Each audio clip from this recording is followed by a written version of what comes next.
Et si la bénédiction de Dieu commençait par une lutte dans l'obscurité? Pas une prière, ni une vision céleste. Mais un combat. Silencieux. Étrange. Presque terrifiant. Imagine. Un désert sans lune. Le vent qui hurle entre les rochers. Jacob, seul, tremblant, les yeux perdus dans la nuit noire. Et soudain une silhouette. Pas un homme. Pas vraiment. Quelque chose d'autre. Quelque chose d'ancien. De sacré. Ils s'affrontent. Sans un mot. Sans un cri. Juste la poussière, la sueur et la peur. Mais pourquoi Dieu enverrait-il un ange pour blesser un homme? Et surtout, qu'a-t-il murmuré à Jacob à l'instant où le soleil se levait? Une vérité oubliée. Un secret spirituel enfoui depuis des millénaires. Un message destiné à toi, aujourd'hui. Car cette nuit n'était pas qu'un combat biblique. C'était une initiation. Un passage. Et ce qu'il s'est réellement passé pourrait transformer ta manière de voir la vie, la foi et toi-même. Caméra reste avec nous. Car l'histoire que tu croyais connaître cache une lumière que personne n'ose raconter. Le vent soufflait doucement sur les collines de Canaan. La poussière s'élevait sous les pas fatigués d'un homme qui rentrait chez lui. Ce n'était pas un retour triomphant. Ce n'était pas une célébration. C'était un retour chargé de silence, de souvenirs, et d'un passé qui n'avait jamais cessé de le suivre. Jacob s'arrêtait souvent pour observer le paysage. Chaque arbre, chaque pierre semblait lui murmurer un fragment de son ancienne vie. Il avait quitté cette terre en fuyant. Et maintenant, des années plus tard, il revenait, mais avec le cœur serré. Il savait que ce moment viendrait. Depuis qu'il avait trompé son frère Ésaü pour obtenir la bénédiction de leur père, il portait ce poids. Même après avoir bâti sa famille, amassé des richesses, travaillé dur chez Laban, Jacob sentait au fond de lui qu'un jour, il devrait affronter ce qu'il avait laissé derrière. Ce jour était arrivé. Des messagers étaient partis à la rencontre d'Ésaü. Quand ils revinrent, leurs paroles glacèrent le sang de Jacob. Ton frère Ésaü vient à ta rencontre, avec 400 hommes. Il n'y eut pas de menace prononcée. Aucune parole de guerre. Mais ce chiffre 400 hommes résonna comme une condamnation. Jacob pensa aussitôt au pire. Pourquoi viendrait-on ainsi, si ce n'est pour se venger? La peur, brutale et implacable, s'abattit sur lui comme une vague. Lui qui avait combattu tant de choses en exil, se sentait soudain vulnérable face à son propre frère. La culpabilité, longtemps enfouie, remontait à la surface. L'injustice qu'il avait commise prenait la forme d'un rendez-vous qu'on ne peut plus fuir. Alors Jacob fit ce qu'il pouvait. Il divisa son peuple, ses serviteurs, ses troupeaux, en 2 camps. Il se dit: si Ésaü attaque l'un des camps, l'autre pourra s'enfuir. Puis, il tomba à genoux. Il pria. Pas une prière mécanique, non. Une prière qui venait du ventre, du fond de l'âme. Il invoqua le Dieu de ses pères, Abraham et Isaac. Il rappela la promesse divine, celle qui disait qu'il reviendrait dans cette terre et qu'il y serait béni. Mais dans sa voix, il n'y avait pas que de la foi. Il y avait aussi de la crainte. Une crainte sincère. Une confession de faiblesse. Je ne suis pas digne de toutes les grâces dont tu m'as comblé, Seigneur, sauve-moi de la main de mon frère, je t'en supplie. Jacob savait que ce n'était plus une question d'intelligence ou de stratégie. C'était une affaire de cœur, d'âme, de destin. Alors, comme pour apaiser la colère d'Ésaü, il prépara des présents, chèvres, brebis, chameaux, vaches, ânesses. Il envoya tout cela devant lui, en vagues successives, espérant que l'offrande ouvrirait un chemin vers la paix. Mais rien n'effaçait ce vide au fond de lui. Ce sentiment d'être jugé par la vie elle-même. Et quand tout fut prêt, quand tout le monde fut envoyé en avant, Jacob fit une chose étrange. Il traversa le gué de Yabok avec sa famille, mais au lieu de rester avec eux, il retourna seul de l'autre côté. Il voulait être seul.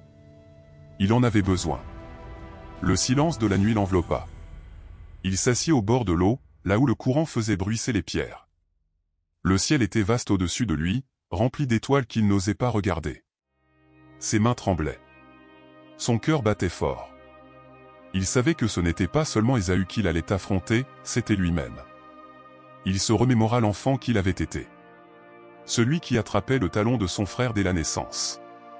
Celui qui avait toujours voulu être le premier, être vu, être aimé, être béni. Mais à quel prix? Tout ce qu'il avait construit depuis semblait fragile, presque vain, face à cette peur ancestrale. Il n'était plus le jeune Jacob rusé, ni l'homme habile en affaires. Il était un homme brisé, confronté à l'inévitable vérité, on ne peut pas construire l'avenir sans réconcilier le passé. Et dans cette nuit si calme, si profonde, Jacob sentit monter en lui un besoin d'abandon. De lâcher tout contrôle. De cesser de fuir. C'est là, dans ce moment de solitude extrême, que quelque chose changea dans l'air. Une brise étrange traversa les arbres. Le sol sembla frémir légèrement. Ce n'était pas une tempête, c'était une présence. Jacob tourna la tête, ses sens en alerte. Il crut apercevoir une silhouette, floue d'abord, puis de plus en plus distincte. Un homme se tenait là, immobile, mystérieux, comme sorti de nulle part. Il ne disait rien.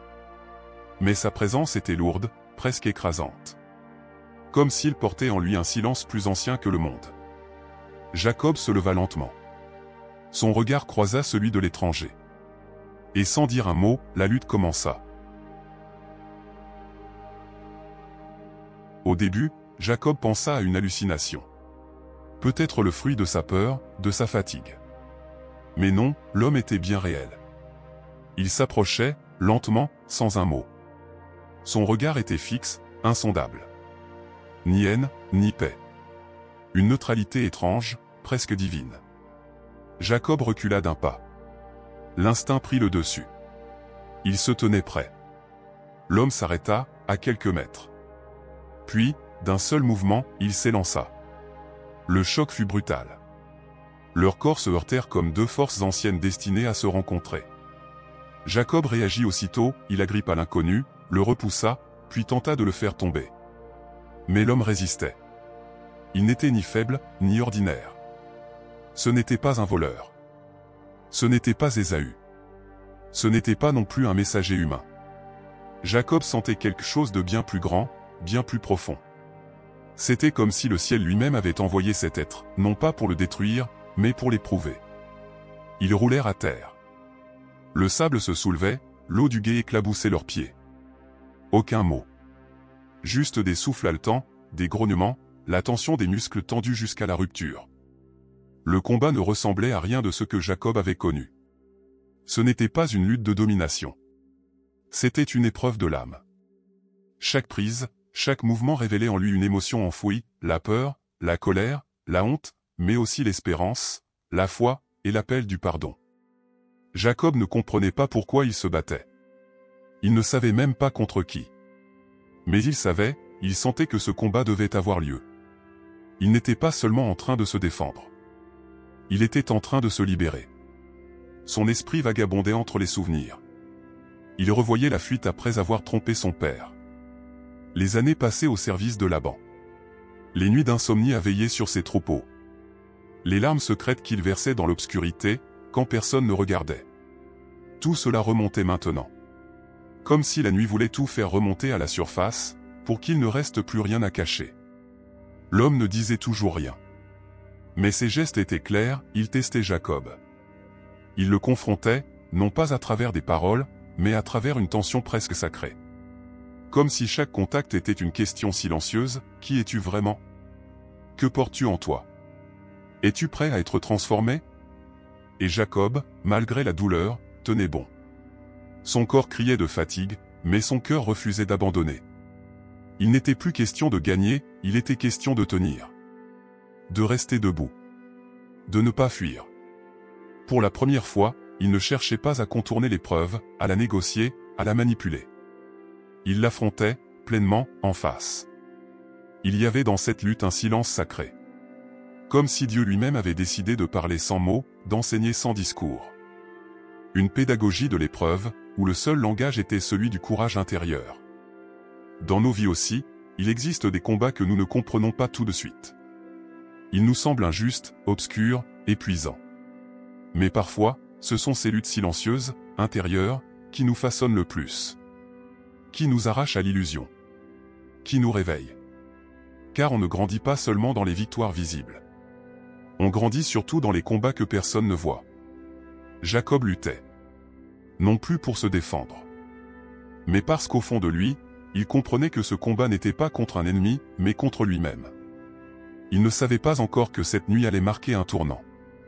Que ce corps à corps étrange n'était que le début d'une transformation plus profonde, plus lumineuse. Mais à mesure que la nuit avançait, la lutte changeait de ton. L'homme, jusqu'ici stable, commença à exercer une force différente. Une force plus directe. Comme s'il avait décidé qu'il était temps de passer à l'étape suivante. La nuit avançait, et pourtant le combat ne faiblissait pas. Jacob et l'homme s'affrontaient toujours, leurs silhouettes mêlées dans l'obscurité, comme deux âmes prises dans un duel sans fin. Les étoiles commençaient à pâlir, mais ni l'un ni l'autre ne cédait. Le silence était brisé seulement par le bruit sourd de leurs corps qui s'entrechoquaient, par les halètements saccadés de leur respiration, et par ce rythme intérieur, ce battement profond d'un cœur qui refuse d'abandonner. Jacob était épuisé. Chaque muscle brûlait. Ses bras tremblaient. Ses jambes se dérobaient. Et pourtant, il tenait. Il tenait par quelque chose de plus fort que la volonté. Il ne savait pas exactement pourquoi, mais il savait que s'il lâchait maintenant, quelque chose en lui mourait. Il n'était plus seulement dans un combat physique. Il était dans un feu intérieur. Un moment suspendu entre l'ancien et le nouveau soi. Tout ce qu'il avait fui jusqu'ici, ses fautes, ses choix, son passé semblait se concentrer dans cette lutte. Ce n'était pas un ennemi qu'il combattait. C'était sa peur d'être jugé. Son besoin d'être reconnu. Son désir d'être lavé de ce qu'il avait été. C'était comme si Dieu, dans son amour silencieux, avait choisi de ne pas le punir par des paroles, mais de l'éprouver dans le corps. De faire tomber les dernières résistances, les derniers masques. Jacob avait passé sa vie à se battre pour obtenir des bénédictions, la bénédiction de son père, l'amour de Rachel, le droit d'exister aux yeux du monde. Mais jamais il n'avait eu à se battre pour se rencontrer lui-même. Et c'est précisément ce qui se passait cette nuit-là.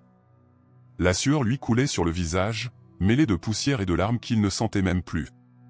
Il serrait les dents, poussait de toutes ses forces, mais l'homme résistait à tout. Chaque mouvement de cet être était précis, juste, sans haine. Il n'essayait pas de tuer Jacob, mais de l'élever, par la lutte. Jacob sentit un instant ses forces l'abandonner. Ses genoux fléchirent. Une douleur sourde monta dans son flanc. Il eut envie, une fraction de seconde, de lâcher prise. Mais une flamme intérieure s'alluma. Petite, fragile, mais bien réelle. Il pensa à ses enfants, à sa famille, à la promesse de Dieu. Il pensa à ce qu'il serait s'il cédait maintenant, un homme qui a fui encore une fois. Un homme qui a laissé passer la seule nuit où tout pouvait changer. Alors il serra encore plus fort. Pas l'homme. Mais l'instant. L'épreuve. Ce moment sacré entre ténèbres et lumière. Il ne savait pas encore qui était cet homme. Mais il savait que ce combat n'était pas une punition. C'était une invitation. Une invitation à devenir autre. C'est souvent ainsi que l'invisible agit dans nos vies. Pas à travers des miracles visibles. Mais à travers des épreuves qui nous arrachent à la surface, qui nous poussent à plonger plus loin en nous. Des nuits d'angoisse où plus rien ne semble logique. Où l'on ne sait pas contre quoi on se bat, mais où l'on sent que si l'on tient, quelque chose de grand nous attend de l'autre côté. Parfois, notre plus grand ennemi n'est pas à l'extérieur. Ce ne sont pas les autres, les circonstances ou les obstacles. C'est cette voix intérieure qui nous dit « Tu n'es pas digne. Tu n'y arriveras pas. Tu es trop brisé. » Mais c'est justement là que commence la vraie transformation, quand on ose lutter, non pas pour fuir notre douleur, mais pour l'embrasser, pour la traverser, pour en sortir éclairé. Et Jacob, au milieu de cette nuit, devenait cet homme-là.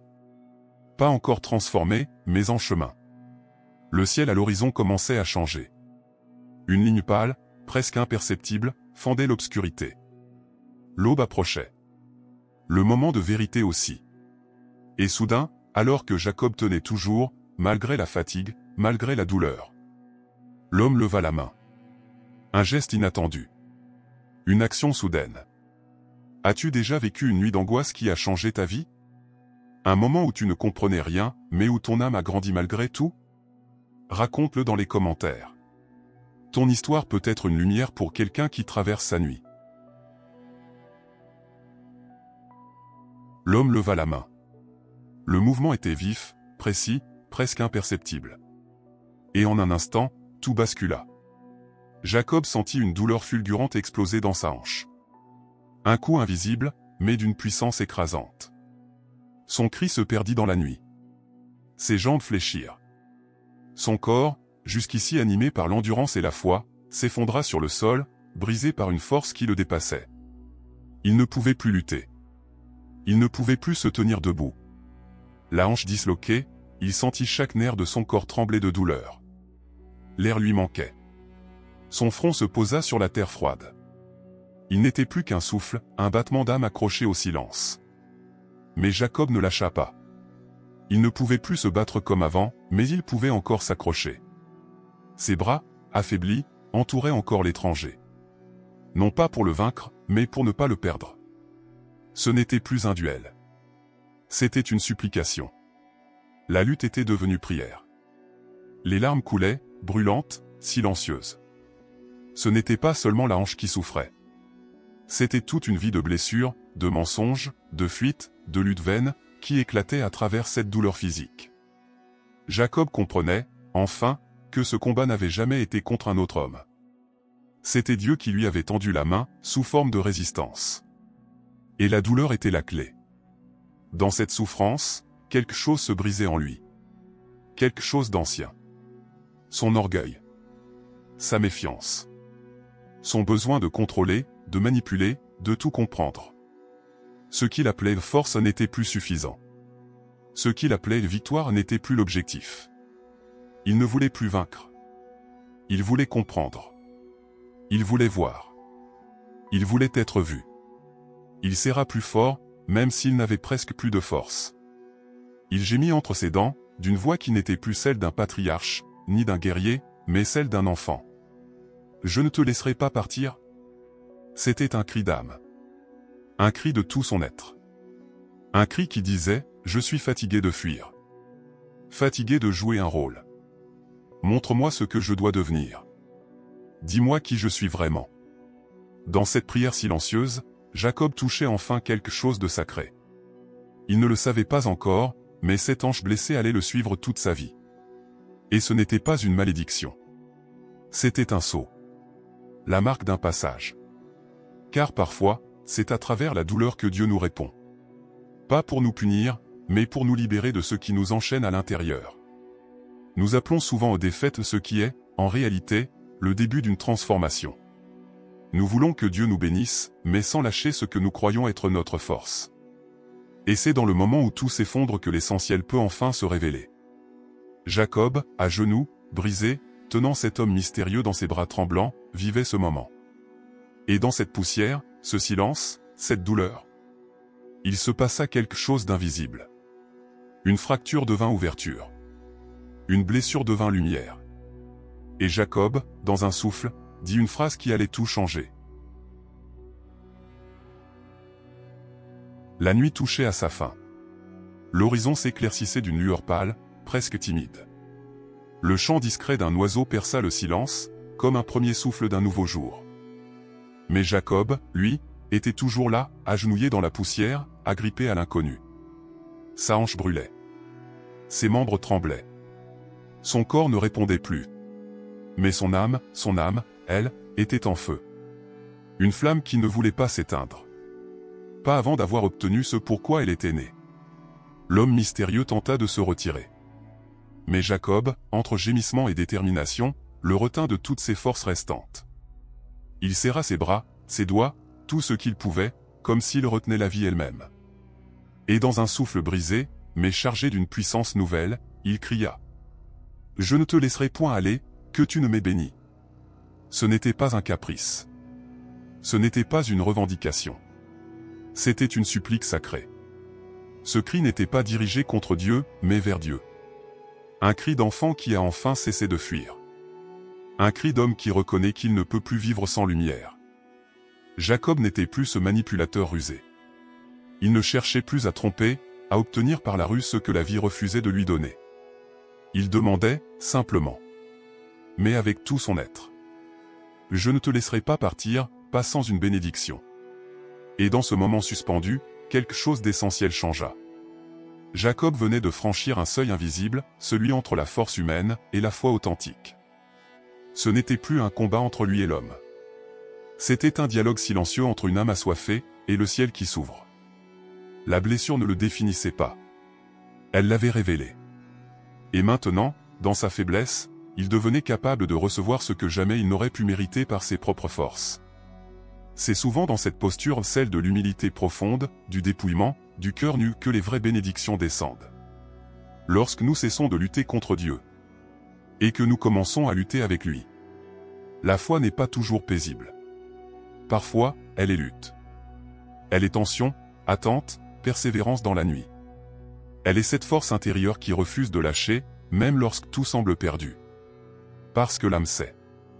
Elle sait qu'il y a plus. Et Jacob savait.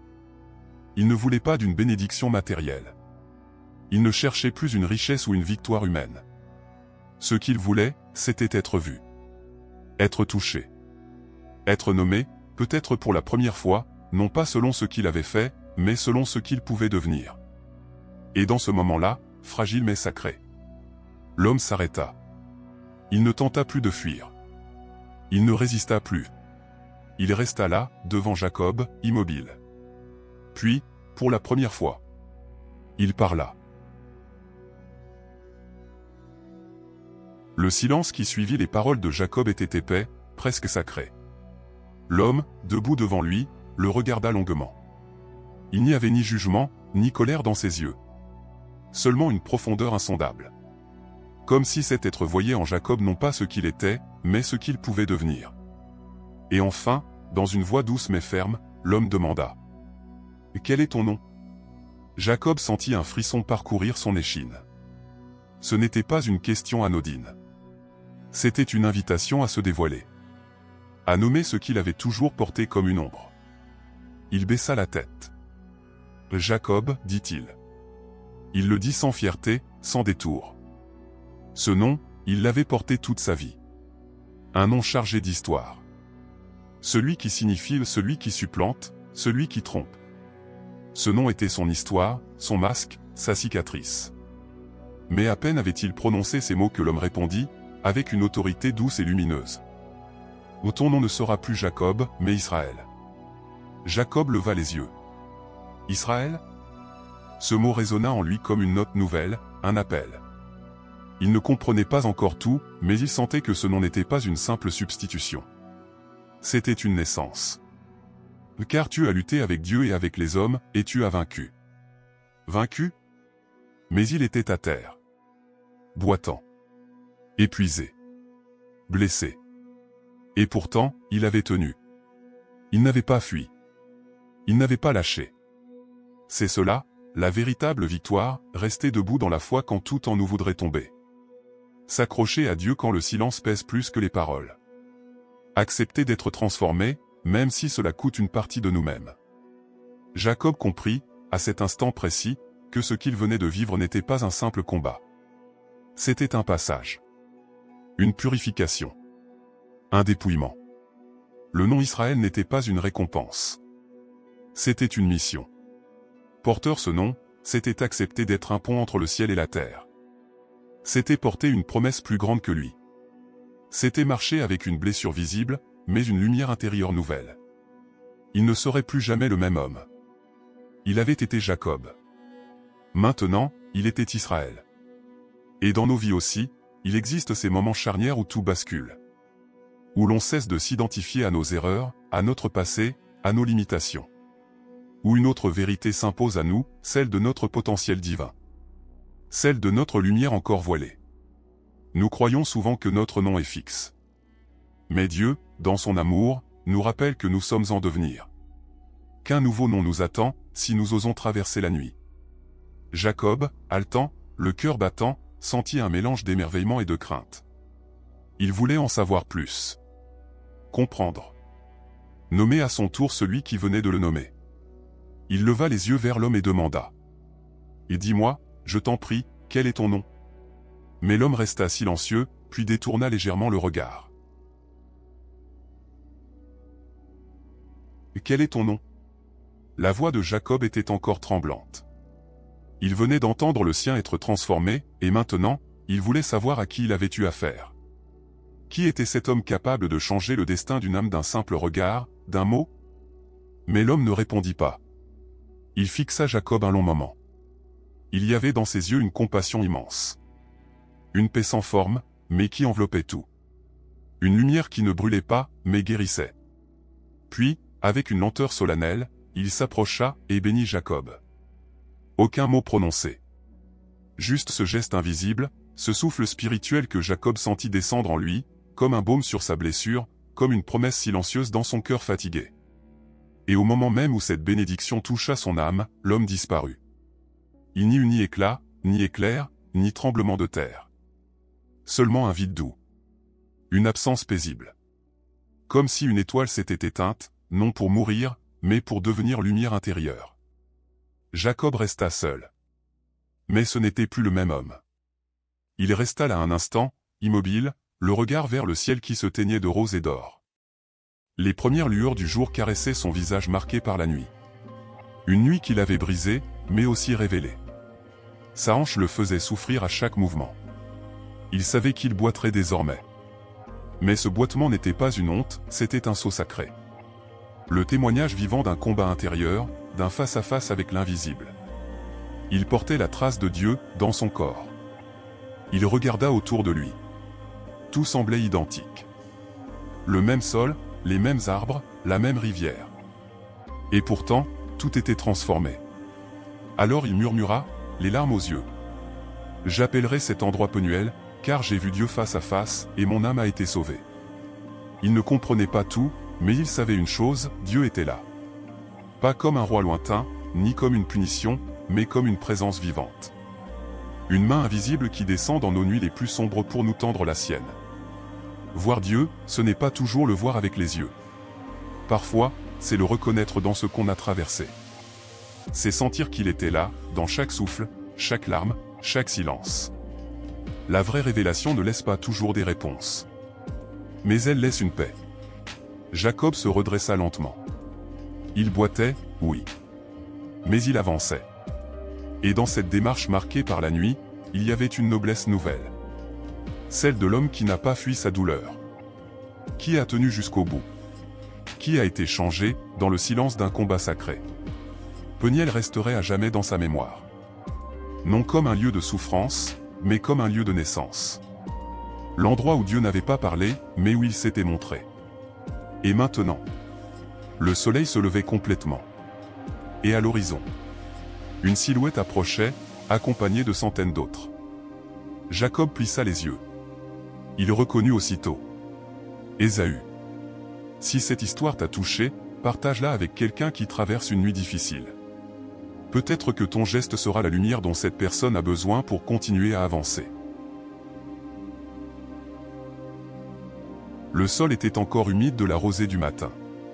La lumière dorée de l'aube s'étendait sur la vallée comme une promesse de paix. Et Jacob, désormais nommé Israël, boitait lentement vers son destin. Devant lui, à l'horizon, Ésaü approchait. 400 hommes marchaient avec lui. Leur silhouette formait une vague menaçante, un souvenir vivant du conflit ancien, des fautes passées, des colères non dites. Jacob sentait son cœur battre contre sa poitrine comme un tambour. Sa jambe blessée l'obligeait à chaque pas à se souvenir de la nuit précédente. Une nuit de lutte. Une nuit de révélation. Une nuit qu'il avait brisée pour mieux le reconstruire. Mais ce matin, ce n'était pas Dieu qui l'affrontait. C'était son frère. Il ordonna à ses femmes et à ses enfants de rester derrière. Il plaça les servantes et leurs enfants en avant, puis Léa avec les siens, et enfin Rachel avec Joseph à l'arrière. Il voulait les protéger, quoi qu'il arrive. Puis il marcha seul. Chaque pas était un acte d'humilité. Chaque boitement, un signe visible de sa transformation intérieure. Et alors qu'il s'approchait, il s'inclina. Une fois. Puis une deuxième. Une troisième. Jusqu'à cette fois, le front courbé vers la terre. Non pour quémander la pitié, mais pour reconnaître. Je t'ai offensé. Je suis prêt à t'aimer malgré tout. Ésaü continua d'avancer. Jacob n'osait plus lever les yeux. Puis, soudain. Un bruit. Des pas rapides. Un souffle. Et avant même qu'il ne comprenne, deux bras forts l'encerclèrent. Pas pour le frapper. Pas pour le repousser. Mais pour l'étreindre. Jacob resta figé un instant. Puis il sentit contre son épaule le souffle chaud de son frère. Et les sanglots d'un homme qu'il croyait avoir perdu pour toujours. Ésaü pleurait. Lui aussi. Deux frères. Séparés par des années de colère, de silence, de distance. Réunis là, au milieu d'un champ, par un acte de grâce inexplicable. Il n'y eut pas besoin de longs discours. Le cœur sait ce que les mots n'osent dire. Jacob sentit son corps se relâcher.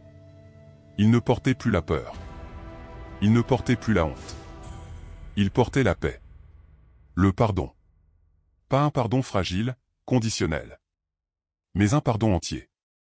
Un pardon qui libère les deux âmes. Celui qui ne revient pas sur le passé, mais qui bénit l'instant présent. Dans ce geste d'Ésaü, Jacob vit la main de Dieu. Et il comprit que ce n'était pas seulement sa prière qui avait été entendue, mais celle d'un frère, d'un homme, peut-être blessé lui aussi, et qui avait choisi l'amour plutôt que la vengeance. C'est cela, le véritable pouvoir spirituel. Non pas dominer, mais aimer. Non pas punir, mais pardonner. Le pardon n'est pas une faiblesse. C'est une force sacrée. Une victoire sur soi-même. Et c'est là que naît la vraie paix. Pas dans l'oubli du mal, mais dans le choix de la lumière. Les deux frères se tenaient là, embrassés, devant leur famille, devant les hommes, devant Dieu. Et dans ce silence du matin, Jacob sentit que son cœur, lui aussi, avait été restauré. Mais alors que les deux hommes échangeaient des paroles fraternelles et que les familles se saluaient, une sensation discrète remonta en lui. Un pressentiment. Une intuition légère, mais insistante. Il devait suivre un autre chemin. Après l'étreinte, après les larmes, après le pardon, un silence s'installa. Un silence doux, mais chargé de choix. Ésaü, le cœur ouvert, proposa à Jacob. Marchons ensemble. Nous irons à Séhir, mon pays. Je marcherai lentement, à ton rythme. Jacob le regarda longuement. Il sentit dans ses mots une sincérité véritable, une main tendue. Et pourtant, quelque chose en lui résistait doucement. Ce n'était pas de la peur, ni du rejet. C'était une voix discrète, une lumière intérieure. Comme un écho de la nuit passée, encore vivant en lui. Une intuition sacrée lui soufflait que son chemin n'était pas celui d'Ésaü. Il inclina légèrement la tête et répondit avec respect. Mon Seigneur sait que les enfants sont fragiles, et les troupeaux aussi. Si l'on presse trop le pas, tout peut s'effondrer. Va devant, mon frère, moi, je viendrai lentement, selon le pas de ceux que je guide. Ésaü accepta. Il repartit vers Séhir avec ses hommes. Et Jacob prit une autre direction. Ce n'était pas une fuite. C'était une fidélité. Il sentait que la paix retrouvée avec son frère ne devait pas le détourner de la voix plus profonde qui murmurait en lui. Une voix qui ne crie jamais, mais qui insiste doucement, sans jamais s'imposer. Il marcha vers Sukkot. Là, il construisit une maison, des abris pour ses troupeaux. Il se reposa. Pour la première fois depuis longtemps, il goûtait une paix extérieure qui ne tremblait pas. Puis, il s'établit à Sichem. C'était une terre nouvelle, un lieu encore inconnu. Mais il y planta ses racines. Pas seulement dans la terre, mais dans sa foi. Jacob, désormais Israël, sentit qu'il devait faire quelque chose de plus.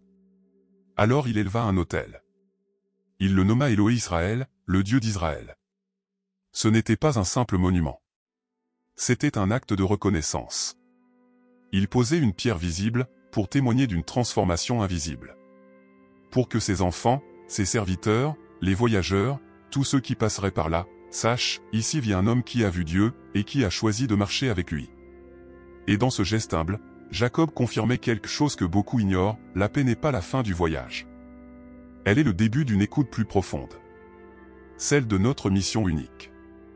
Chaque âme a un appel. Une direction. Et même après la réconciliation, il faut avoir le courage de suivre sa propre étoile. Jacob, debout face à l'autel, leva les yeux vers le ciel. Il ne demandait rien. Il remerciait. Pour la paix retrouvée. Pour la blessure qui lui rappelait la nuit sacrée. pour la route qu'il avait encore à parcourir. Mais alors qu'il observait les nuages passer doucement, un souvenir s'imposa en lui. Subtil. Ancien. Le murmure. Ce murmure silencieux que l'ange avait laissé, juste avant de disparaître.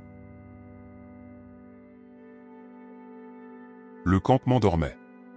Les enfants, les serviteurs, les troupeaux, tous reposaient sous les étoiles silencieuses de Sichem. Mais Jacob, lui, ne trouvait pas le sommeil. Il s'était éloigné, comme souvent, pour être seul avec ses pensées. Le vent glissait doucement entre les arbres, soulevant les souvenirs comme des feuilles mortes. Il s'assit sur une pierre, le regard fixé vers le ciel. Sa jambe le lançait parfois, doucement. La douleur n'était plus une gêne. C'était une compagne. Une mémoire. Une mémoire de la nuit où tout avait changé. Il ferma les yeux. Et sans le vouloir, il revécut. Le sable sous son corps. Le souffle brûlant. Les bras tremblants autour de cet homme mystérieux. Puis, la douleur. Et après, ce moment. Ce moment précis, suspendu entre deux battements de cœur, quand l'homme l'avait regardé, juste avant de disparaître. Il n'y avait pas eu de mots. Aucune phrase. Aucun message articulé. Mais quelque chose avait été murmuré. Pas dans ses oreilles. Dans son âme. Il ne s'en était pas rendu compte sur le moment. Mais maintenant, dans le silence paisible de cette nuit à Sichem, il l'entendait. Il le comprenait. C'était comme une brise intérieure. Une lumière douce. Une vérité simple, mais infiniment puissante. Tu es plus que ton passé. Jacob sentit son cœur se serrer. Ce murmure, c'était la voix même de Dieu. Pas une voix tonitruante, pas un jugement, pas une loi. Mais une vérité tendre, grave, éternelle. Oui, il avait trompé. Oui, il avait fui. Oui, il avait eu peur. Mais il n'était pas que cela. Il était aussi celui qui avait lutté. Celui qui avait tenu bon. Celui qui avait demandé une bénédiction, non par orgueil, mais par soif d'être renouvelé. Il comprenait maintenant, Dieu ne nous regarde pas à travers nos erreurs. Il nous regarde à travers ce que nous pouvons devenir, si nous osons écouter. C'est cela, le véritable amour divin. Un amour qui ne classe pas. Un amour qui révèle. Jacob rouvrit les yeux, les larmes aux paupières. Il n'avait plus besoin d'une réponse extérieure. Il avait entendu l'essentiel. Ce murmure restait en lui comme une racine nouvelle. Et dans cette nuit paisible, il décida que cette vérité ne mourrait pas avec lui. Il devait la transmettre. À ses fils. À ceux qui viendraient après. À ceux qui, un jour, se sentiraient prisonniers de leurs fautes, incapables de changer, oubliant qu'ils sont porteurs de lumière. Jacob se leva. Sa hanche lui rappela que le chemin n'était jamais facile. Mais il savait où il allait. Il savait ce qu'il devait dire. Et dans le matin naissant, alors que ses fils jouaient près des tentes, insouciants, riant dans la poussière, Jacob les observa en silence. Et il se prépara à leur confier ce que l'ange avait murmuré. Le temps avait passé. Les tentes de Jacob s'étaient multipliées. Ses enfants grandissaient. Les troupeaux s'étendaient à perte de vue. Le patriarche, autrefois voyageur fuyant son frère, était devenu un homme respecté, entouré, comblé. Mais son cœur, lui, restait centré sur une autre richesse. Pas celle que l'on compte. Celle que l'on transmet. Jacob, ou plutôt Israël, désormais savait que ce qu'il laisserait derrière lui ne serait pas seulement des biens, mais une mémoire vivante. Une vérité qu'aucun vent ne pourrait emporter. Un héritage sacré, né d'une nuit où il avait lutté corps et âme, et où il avait vu Dieu. Il rassemblait souvent ses fils, les appelant par leur nom, les regardant un à un avec la sagesse de l'homme qui avait souffert, pleuré, aimé, et compris. Parmi eux, Joseph. Son fils au regard pur, au cœur profond. Le plus jeune de Rachel. Le plus fragile, peut-être, mais aussi le plus lumineux. Un matin, alors que le camp s'éveillait lentement, Jacob s'approcha de Joseph. Il posa sa main sur son épaule, la serra avec tendresse. Et il lui murmura, presque en secret. N'oublie jamais, la bénédiction vient souvent après la lutte. Joseph baissa les yeux, ému par la gravité paisible de son père. Il ne comprenait pas encore toute la profondeur de ces mots. Mais il les grava dans son cœur. Un jour, il lui servirait. Il le sentait. Jacob, lui, repensait souvent à cette nuit. Pas avec douleur, mais avec gratitude. Il savait maintenant, cette lutte l'avait sauvé. Étoile rutilante réflexion spirituelle finale. Le combat de Jacob n'était pas seulement physique. C'était un réveil de l'âme. Dans l'obscurité de la nuit, il a affronté non un ennemi extérieur, mais ses propres peurs, ses fautes, ses silences, ses blessures. Il a tenu bon, non par orgueil, mais par soif de devenir autre. Il a été blessé, pour être libéré. Et dans cette blessure, une bénédiction est née. Car parfois, Dieu ne nous parle pas par des réponses immédiates. Il nous parle à travers nos épreuves. Il ne nous définit pas par nos erreurs, mais par notre potentiel. Ce que nous vivons comme des défaites sont souvent des passages sacrés. Des seuils d'évolution. Nous pensons que le changement vient de l'extérieur. Mais il commence à l'intérieur. Ta douleur peut devenir ton nom nouveau. Ton passé peut devenir ton témoignage. Et ta lutte peut devenir ta lumière. Jacob est devenu Israël. Et toi? Quel nom es-tu prêt à recevoir après ta propre nuit intérieure? Dans la vision spirituelle, chaque vie, chaque incarnation, est une chance de progresser. Chaque combat est une occasion de purifier notre essence, d'élever notre conscience, de nous rapprocher de la paix véritable. Car la paix ne se trouve pas en fuyant le monde. Elle se trouve en transformant ce que le monde éveille en nous. Livre ouvert versé pour méditer dans la lumière de cette histoire. Genèse 35, 9-12 Dieu apparut encore à Jacob, et lui dit, « Ton nom est Jacob, mais tu ne seras plus appelé Jacob, ton nom sera Israël. » Romains 8h28 Nous savons que toute chose concourt au bien de ceux qui aiment Dieu. Ésaïe 43, 1-2 Je t'ai appelé par ton nom, tu es à moi. Si tu traverses les eaux, je serai avec toi. Psaume 30, 5 Le soir arrivent les pleurs, et le matin l'allégresse. Et maintenant, que ce récit reste en toi comme un miroir et une lampe. Car dans chaque vie, il existe une nuit où Dieu vient à notre rencontre. Et si tu oses lutter, tu découvriras, comme Jacob, que tu es déjà aimé. Et déjà prêt à devenir plus que ce que tu as été.